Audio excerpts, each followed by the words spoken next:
themselves. Do you think that the U.S. or UN forces should have moved into Baghdad? No. Why not? Because if we'd gone to Baghdad, we would have been all alone. There wouldn't have been anybody else with us. It would have been a U.S. occupation of Iraq. None of the Arab forces that were willing to fight with us in Kuwait were willing to invade Iraq. Once you got to Iraq and took it over and took down Saddam Hussein's government, then what are you going to put in its place?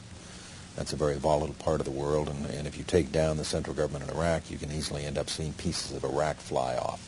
Part of it the Syrians would like to have to the west. Part of eastern Iraq the Iranians would like to claim, fought over for 8 years. In the north, you've got the Kurds, and if the Kurds spin loose and join with the Kurds in Turkey, then you threaten the territorial integrity of Turkey. It's a quagmire if you go that far and try to take over Iraq. The other thing was casualties.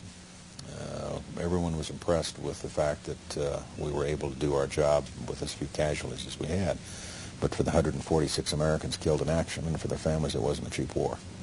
And the question for the president, in terms of whether or not we went on to Baghdad and took additional casualties in an effort to get Saddam Hussein, was how many additional dead Americans is Saddam worth? And our judgment was not very many, and I think we got it right.